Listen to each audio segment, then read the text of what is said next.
going on, guys? I am back and welcome back to the OST review series. This is now the third installment where we are going to be doing Sonic the Hedgehog 1, the first ever Sonic game in the entire series. I decided to kind of like take it back to the past, you know, ever since I did the Sonic Colors video, then the Sonic Colors Ultimate video. I am now going back into the past with Sonic the Hedgehog 1, and man, this OST, I'm excited to take it back. I'm excited to go back and like just look at how this OST is and just kind of talk about my opinions about it, how I feel about this OST in general. And that's all I really got to speak about for this intro. So yeah, if you like the video, make sure to like the video. If you dislike the video, make sure to dislike, and let's get right into it. Okay, Sonic the Hedgehog 1. Oh my gosh, what an interesting original soundtrack, bro. This is an interesting OST, man. This is a really weird one. Okay, it's a very oddball OST is what I would like to say. That's the perfect word that I would use to describe this this soundtrack. I think a big part of what this soundtrack was, Sonic Team was first creating Sonic, and I'm thinking, okay, this brand new character, we want this to be our star character, Sonic here. This hedgehog, he's very fast, he's very confident. That's kind of the style. That's the style that Sonic is, as many of us know. Very fast,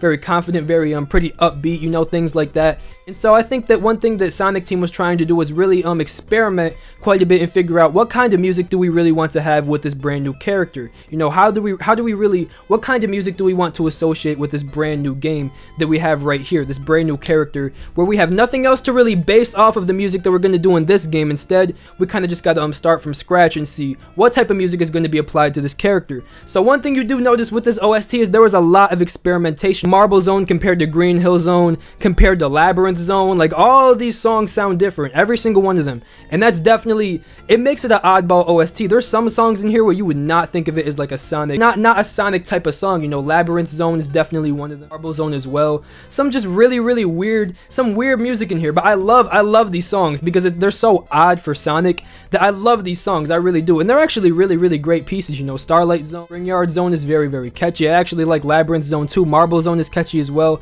Green Hill Zone is probably one of the biggest inspirations for the future of Sonic music, so I will say Green Hill Zone definitely an exception when it comes to like, this doesn't really sound like Sonic music, kind of like the one exception when it comes to this entire soundtrack. But it's definitely, this is a weird soundtrack, an interesting one, but I love it, and that's all I really got to say, man. There's not too much. This is kind of a short soundtrack, but that is definitely the way that I feel about this OST in general. What are we going to do? How is the music going to be for this character? And that's just what we stuck with, but we decided to do something else in the future, you know. Sonic 2, which I'm not going to spoil that OST review, but I will say Sonic the Hedgehog 2 is quite a bit different from this OST. Definitely been a lot of changes since this OST, definitely, right? So my highlighted pieces here are Green Hill Zone, Springyard Zone, Labyrinth Zone, and Starlight Zone. I was obviously going to put Green Hill Zone. I mean, what else? I mean, come on now, bro. Of course I was going to put Green Hill. It's the most iconic song in the entire soundtrack. One of the most iconic songs in video game history, Green Hill Zone. Man, I had to put this here. It's a very good song, very fast-paced, very catchy, and fits Sonic perfectly. It literally fits him perfectly, and of all the songs inside of this OST, that was definitely the one where the most inspiration was taken from for the future of Sonic, and it's a really good piece, you know. It's something where you can listen to it and just enjoy it, you know. I really do. I like this song, and it really matches the environment of the level itself. The next song, Springyard Zone. I love Springyard Zone. I had to put this in here. The rhythm is very catchy. One thing that's very interesting to me about this song is that it fits the level that it's placed in, you know, lights in the background and things like that.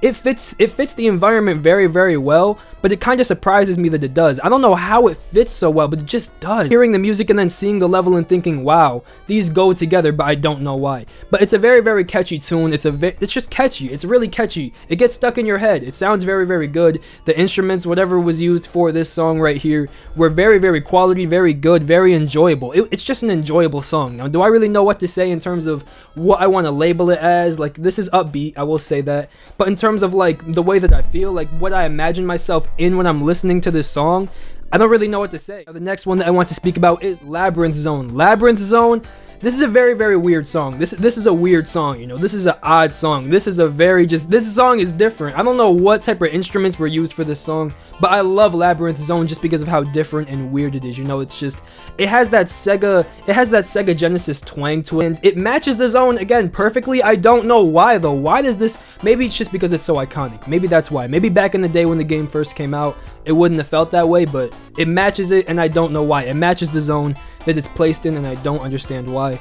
But Labyrinth Zone is it's an interesting song. I don't hear many songs that sound like this that are actually really good. I think that's kind of the weird thing about it. It kind of sounds like it could be an annoying, just like, kind of song, but it's not. It's a good song. I like the song.